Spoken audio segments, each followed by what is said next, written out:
Parvinder versus Chandramohan. जी हाँ, चंद्रमोहन है Punjab Royals के पहलवान और इनका जो गीता महोत्सव जो हरियाणा में होता है वहां पर चंद्रमोहन के साथ। जी हाँ, अगर इन्हीं सीएम साहब की बात की जाए तो 74 किलोग्राम में अपनी चुनौती रखेंगे 5 मुकाबले। चंद्रमोहन जो कि हरियाणा के हिसार जिले के साबरवास गांव से ताल्लुक रखते हैं, इनके पिता भी किसान हैं और प्लेयर ऑफ द टाइम थे पिछले मुकाबले के। और अरमान आंद्रे सिंह जो आर्मेनिया के रेसलर थे उनको उन्होंने शिकस्त दी थी और इस तरह से हुआ मुकाबले का शुभारंभ। चंद्रमोहन सीएम साहब रेड सिंगलेट में है, वो नीचे ब्लू पट्टी देख लीजिए, वो चंद्रमोहन है। परविंदर ऑल ब्राउन में है। परविंदर हरियाणा से, चंद्रमोहन पंजाब से। तो ये वेट कैटेगरी है जी 74, यानी कि एक्शन आपको अच्छा खासा देखने को मिल सकता है।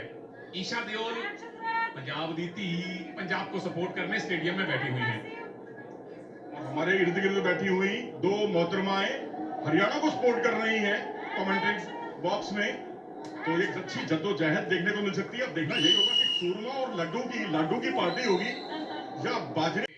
पहली बाउट हरियाणा ने जीती, दूसरी पंजाब ने जीती, तीसरी विमेन कैटेगरी में नेहा के सामने होंगी। अभी सिर्फ 18 साल की है और 18 से ज्यादा गोल्ड ऑलरेडी इनके पास पड़े हैं। बहुत ही अच्छी स्टेट है और अपने आप में पहलवानी के लिए जानी जाती है। यहाँ नेहा 18 की है, रुखसाना 37 की है। तो इस चीज का पूजा फायदा मिलता है कि एक्सपीरियंस है, या नेहा को फायदा मिलेगा कि वो युवा है।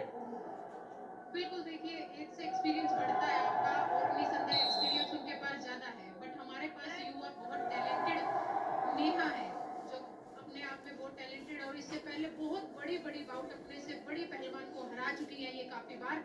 तो यहाँ किसी को भी कम आंकना ठीक नहीं होगा। दोनों ही बराबर की पहलवान है और नेहा और रुखसाना दोनों ही अब कोशिश कर रही है कि कहीं से पॉइंट लिया जाए एक दूसरे की ताकत को आंकते हुए। नेहा एक्टिव मोड में है और अटैक करने की कोशिश कर रही है। रुखसाना रेड सिंगलेट, लेकिन ब्लू रेसलर कहीं जा रही हैं, जबकि ब्राउन सिंगलेट में है नेहा सांगवान जो हरियाणा की तरफ से लड़ रही हैं। मैच स्कोर 1-1 है। पहला बाउट जीता था हरियाणा ने, दूसरा जीता पंजाब ने। 9 बाउट लड़े जाएंगे। जो टीम कम से कम 5 जीतेगी वो टाई को जीतेगी। मोर एक्शन, रुखसाना को कहा जा रहा है कि थोड़ा एक्शन कीजिए वरना रिएक्शन हो जाएगा। जी बिल्कुल सुनील, अगर एक बार वो रुखसाना ने डिफेंसिव मूव किया तो उनको सीधा पैसिविटी टाइम में डाल दिया जाएगा और 30 सेकंड दे दिए जाएंगे। और मिड लेने की कोशिश करते हुए नेहा अटैकिंग मोड में है। तो मुझे लग रहा है कि रुखसाना को 30 सेकंड कभी भी मिल सकते हैं। बहुत ही बार नेहा कोशिश कर रही है मिड लेने की ताकि वहां से वो अटैक बना सके। उनका फेवरेट मूव है ये, मिड लेके वहां से अटैक करते हैं। और ये रुखसाना का अटैक, लेग अटैक, बट बचाया नेहा ने। बहुत ही खूबसूरती के साथ डिफेंस कर रही है और कोशिश करेंगी यहाँ डिफेंस करके और उनका टेक डाउन करें। बहुत ही सुंदर अटैक हो गया जी टेक डाउन। पहले डिफेंस किया, उसके बाद अटैक में आई। 2 पॉइंट मिले हैं नेहा को और अब भारतदास की कोशिश हो रही है। कट रेंज पेट को पकड़ के अगर घुमाया तो 2 पॉइंट मिलेंगे, जबकि मैच डिफेंस रुखसाना जसीना ने भरपूर किया है। 2 पॉइंट लूज किए, उसके बाद ज्यादा पॉइंट नेहा को नहीं लेने दिए। बिल्कुल सुनील, अगर आप भारंदाज की ग्रिप लेते हो और 90 डिग्री से अबो अगर आप रेसलर को ले जाते हो तभी उसमें आपको 2 पॉइंट मिलेंगे, नहीं तो वहां से आपको स्टैंडिंग पोजीशन में खड़ा कर दिया जाएगा। पहले डिफेंस किया, लेग अटैक से बची नेहा, डिफेंस से सीधा अटैक में पहुंची और लीड में पहुंची। अब रुखसाना कल बहुत लड़के आई हैं, जीत के आई हैं। क्या लगातार 2 दिन खेलने में थकावट होती है पूजा, या ये नॉर्मल सी बात है? बिल्कुल, देखिए थकावट होती है कि कल भी आपने अच्छा मैच खेला है और आज फिर से आपका मैच है और नेहा फ्रेश आई है। नेहा ने कल कोई मैच नहीं खेला है। अक्सर ऐसा होता है कि जब आप किसी कंपटीशन में जाते हो तो दोनों ही रेसलर जो है वो पहले दिन भी बाउट करते हैं, अगले दिन भी, तो दोनों की थकावट इक्वल होती है। और यहाँ नेहा ने टेक डाउन करने की कोशिश की है और उम्मीद है कि यहाँ से वो 2 पॉइंट लेंगे। 2 पॉइंट उनके हो गए हैं कंफर्म यहाँ पे और 4-0 की बढ़त बनाए हुए हैं नेहा। यहाँ पर एज एक्सपीरियंस को पीछे छोड़ के अपनी लीड को 4-0 करते हुए नेहा, बहुत ही अच्छा मुकाबला, बहुत ही अच्छी परफॉर्मेंस यहाँ नेहा के द्वारा दी गई है। यहाँ आप डोमिनेटिंग पोजीशन में थी, पीछे गए, 3 ज्वाइंट्स को मैट पे लगाया, 2 पॉइंट आपको मिले हैं। 2 टेक डाउन बड़े शानदार, उससे पहले एक डिफेंस भी शानदार था नेहा सांगवान का, जो एज में रुखसाना से आधी हैं। सिर्फ 18 साल की ये टीनेजर, ये जेन ज़ी रेसलर है भारत की। 4-0 से आगे हैं, पर 3 मिनट का दूसरा टाई है। दूसरे टाई का तीसरा बाउट है, तीसरे बाउट का दूसरा राउंड आने वाला है। मुद्दे की बात यह है कि पंजाब और हरियाणा 1-1 से बराबर हैं, लेकिन पहले 3 मिनट में हरियाणा की नेहा सांगवान ने पंजाब की मुटियार रुखसाना पर 4-0 की बेहतरीन लीड बनाई हुई है। अब रुखसाना का रुख क्या होने वाला है, क्या अटैक के लिए जाएंगे, लेकिन फिलहाल तो पहला ये डबल थाई होल्ड किया है नेहा सांगवान ने। कितने पॉइंट आप बटोर सकती हैं? टेक डाउन अब हुआ, 2 पॉइंट फिर से मिल गए। पीतले बांधने की कोशिश कर रही थी वो। 6-0 हो जाएगा स्कोर, और अगर आपने गट रेंच या पीतले में से कुछ एक मूव पकड़ बना ली तो पॉइंट की आप भरमार कर सकती हैं। जी हाँ, पीतले बांधने की कोशिश है, दोनों एंकल्स को पकड़ के घुमाने की कोशिश। क्या कमाल का अग्रेशन दिखाया है पूजा नेहा ने।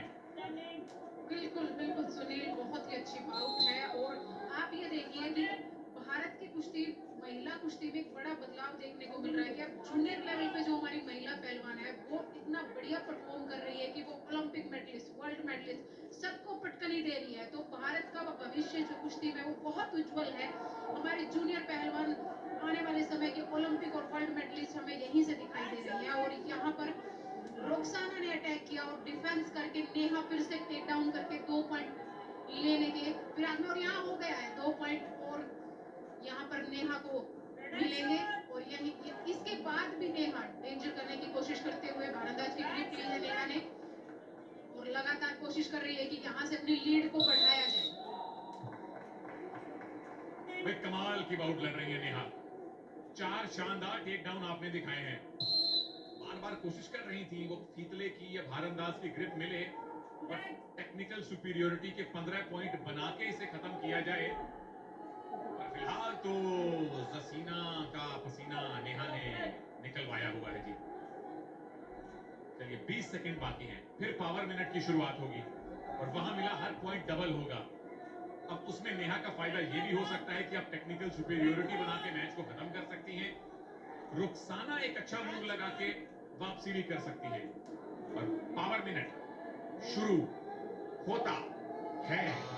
अब देवियों सज्जनों, क्या कहती है पूजा, रुखसाना करेगी वापसी? जी बिल्कुल सुनील, देखिए रुखसाना ने यहाँ पर अटैक करने की कोशिश की है, वो 2 भी घूमे हैं और यहाँ शायद उनको चोक हो गया। वो टेप कर रहे हैं कि शायद उनके गर्दन में यहाँ पर चोक हुआ है, और यहाँ रेफरी का इशारा उठाने में कहीं भी ऐसी पोजीशन लगती है रेफरी को जहां अपोनेंट के लिए डेंजरस हो सकता है, किसी भी रेसलर के लिए डेंजरस हो सकता है, चाहे वो इलीगल होल्ड हो या इस तरह की चीजें हो, वहां पर छुड़वा के कुश्ती स्टैंडिंग से शुरू की जाती है। और यहाँ पर एक पॉइंट मिल गया है नेहा को, एक पॉइंट जो है वो नेहा को दिया गया है,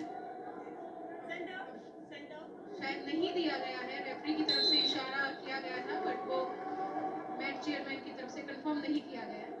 बिल्कुल, मैच चेयरमैन उसे कंफर्म कर सकते हैं या रद्द कर सकते हैं।